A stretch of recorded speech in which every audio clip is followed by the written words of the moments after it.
If you are nurse and want to come Germany as a nurse, so ये video आपके लिए है। Germany आने के लिए एक जो डॉक्यूमेंट है वो बहुत इंपॉर्टेंट है, जिसके बिना आप जर्मनी नहीं आ सकते हो। तो आज हम उस डॉक्यूमेंट के बारे में बात करने जा रहे हैं। तो कौन सा है वो डॉक्यूमेंट्स? Deficit beside certificate. जो भी अभी जर्मन नर्सिंग प्रोसेस में है उनको ये वर्ड पता ही होगा कि डेफिसिट बेसाइड क्या है। ये डेफिसिट बेसाइड होता क्या है, कैसे अप्लाई करना होता है, क्या क्या लगता है, आज हम उसके बारे में बात करने जा रहे हैं। और ये क्यों इम्पोर्टेंट है ये मैं भी आपको बताना चाहती हूँ। ये डॉक्यूमेंट के बजाय आप जर्मनी नहीं आ सकते हो, आपकी प्रोसेस स्टार्ट नहीं हो सकती है वीज़ा की। ये बहुत इंपॉर्टेंट डॉक्यूमेंट है। तो एग्जैक्ट ये डॉक्यूमेंट होता क्या है, क्या करना होता है इस डॉक्यूमेंट में, तो मैं आपको ये पूरा एक्सप्लेनेशन आज ये वीडियो में दूंगी। तो बने रहिए लास्ट एंड तक, वीडियो को देखना ना भूले। हेलो गाइस, मैं हूँ कंचन पाटिल और मैं जर्मनी में एज ए नर्स वर्क करती हूँ और आपके लिए अच्छा कंटेंट बनाती हूँ। अगर आपको मेरा कंटेंट अच्छा लगता है तो प्लीज़ चैनल को लाइक, शेयर एंड सब्सक्राइब करना ना भूलें। और आपको कुछ डाउट्स एंड क्वेरीज है तो आप मेरा face to face session directly join कर सकते हो। आप मुझे मैसेज भेज सकते हो। मैं आपको जल्द से जल्द रीच होने की ट्राई करूँगी। तो डेफिसिट बेसाइड क्या होता है? डेफिसिट बेसाइड एक ये सर्टिफिकेट है जो जर्मन अथॉरिटी आपको देती है। बट ये होता क्या है? ये होता है कि जब आप इंडिया में नर्सिंग पढ़ते हो, जर्मनी में नर्सिंग पढ़ते हो, तो ये इंडिया एंड जर्मनी के नर्सिंग में आपका क्या जो है ये है लैकिंग है, वो लैकिंग मतलब यानी डेफिसिट आपका कुछ भी आपके एजुकेशन पीरियड में जो भी कुछ लैकिंग थी वो आपको एक सर्टिफिकेट पे वो लिख के आता है कि आपको ये आवर्स कम है, आपको इसे ये स्टडी करना है। तो ये जो लेटर है एक्चुअली कोई रिजेक्शन नहीं है कि हाँ लैकिंग है तो आपको रिजेक्शन कर देंगे, नहीं ऐसा कुछ नहीं है। आपको बस वो कुछ एक्स्ट्रा अलॉटमेंट देंगे, जैसे एक्स्ट्रा क्लासेस, एक्स्ट्रा ट्रेनिंग के लिए आपको वो बताएंगे।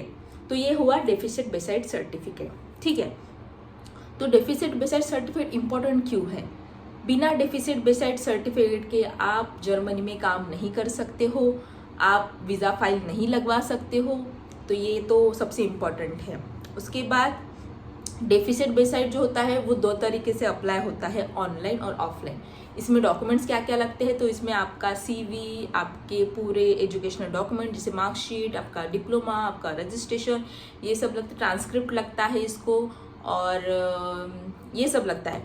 और डेफिसिट बेसाइड जो है वो स्पेशली आप स्टेट टू स्टेट आप लगाते हो, जिस स्टेट में आपको वर्क करना है। इन केस अगर इंडिया में मुझे महाराष्ट्र में काम करना है तो मुझे महाराष्ट्र नर्सिंग काउंसिल की तरफ मुझे पूरे डॉक्यूमेंट्स भेजने होंगे। वैसे जर्मनी में भी एनआरवे, बवेरिया स्टेट्स है, वहाँ पे आपको जो स्टेट में आपको काम करना होता है वो स्टेट में आपको डॉक्यूमेंट्स भेजने होते हैं, ठीक है। तो ये हो गया डॉक्यूमेंट्स कहाँ पे कैसे भेजना है। बट अभी मुझे ये भी क्वेश्चन आता है कि मैम मेरा डेफिसिट तो आ ही नहीं रहा है, क्या कितना टाइम लग रहा है? देखो, ये जो डेफिसिट अप्लाई करते हैं, कोई भी कंसल्टेंसी अप्लाई करते हैं, तो इनके भी एक्चुअली हाथ में नहीं होता है कि ये कब आएगा। तो क्योंकि ये तो जो सर्टिफिकेट है वो जर्मन एम्प्लॉयज़ आपको दिलवाते हैं, आपकी कंसल्टेंसी नहीं दिलवाती है। तो आपको थोड़ा पेशेंस रखने की ज़रूरत है कि वो आपका डेफिसिट सर्टिफिकेट कब आएगा। लेकिन अगर ऑनलाइन आपने अप्लाई किया है तो ऑनलाइन थोड़ा जल्दी आ जाता है। लेकिन अगर ऑफलाइन आपका प्रोसेस है, जैसे एनआरवे में ऑफलाइन प्रोसेस होता है डेफिसिट बेसाइड का, तो वहाँ पे आने में थोड़ा टाइम लगता है। तो minimum to minimum, maximum to maximum कितना टाइम लगता है? तो 1.5 महीने से स्टार्ट होता है डेफिसिट बेसाइड का पीरियड। चेकिंग वेकिंग होती है, सब कुछ होता है। तो आपको 6 भी मंथ लग सकते हैं इसमें। मैं आपको एग्जैक्ट बता नहीं सकती हूँ कि इसको इतना ही टाइम लगेगा। 1.5 मंथ से लेके तो 6 मंथ तक आपको डेफिसिट बेसाइड को लग सकता है, ठीक है। ये अप्लाई कौन करता है? अगर आप खुद से प्रोसेस कर रहे हो तो खुद, it's difficult to do self process, but almost लोग जो है इंडिया के वो कंसल्टेंसी से ही करवाते, तो कंसल्टेंसी ही आपका ये सब जो डॉक्यूमेंट है वो अप्लाई करवा देती है। तो आपको टेंशन लेने की ज़रूरत नहीं है।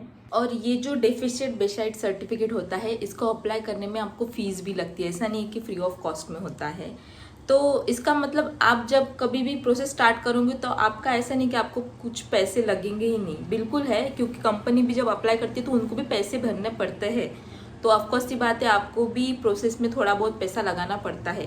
वो बात अलग है कि आपको फिर बाद में वो पैसे वापस मिल सकते हैं अगर आपकी कंपनी की वैसे पॉलिसी हो तो। अगर नहीं है तो आपको नहीं मिलेंगे। अगर कंपनी की पॉलिसी है कि आपको पैसे रिटर्न किए जाएंगे तो आपको रिटर्न किए जाएंगे। लगभग डेफिसिट बेसिड अप्लाई करने के लिए आपको 100 से 500-600 यूरो तक उसका रेशो होता है। वो कंपनी को पता रहता है कितना है, क्या है, किस स्टेट का क्या है। तो ये है डेफिसिट बेसिड सर्टिफिकेट। और क्यों इम्पोर्टेंट है मैंने आपको ये भी बता दिया, कैसे अप्लाई करना होता है मैंने ये भी बता दिया आपको। तो बस अगर आपका डेफिसिट बेसिड सर्टिफिकेट आ चुका है तो आप जर्मनी आने के लिए टोटली रेडी हो। आपको कोई रिजेक्ट नहीं कर सकता है जर्मनी आने से, क्योंकि आपके पास प्रूफ है कि आपको जर्मन अथॉरिटी ने आपको अप्रूव किया है। तो खुश हो जाइए अगर आपके पास डेफिसिट बेसिड सर्टिफिकेट है। और जिनका डेफिसिट बेसिड सर्टिफिकेट आ चुका है प्लीज कमेंट में मुझे बताइए कि आपका डेफिसिट बेसिड किस स्टेट का है। और उनको बहुत सारी शुभकामनाएं, जल्दी आप जर्मनी आ जाओगे डेफिसिट बेसिड सर्टिफिकेट के बाद।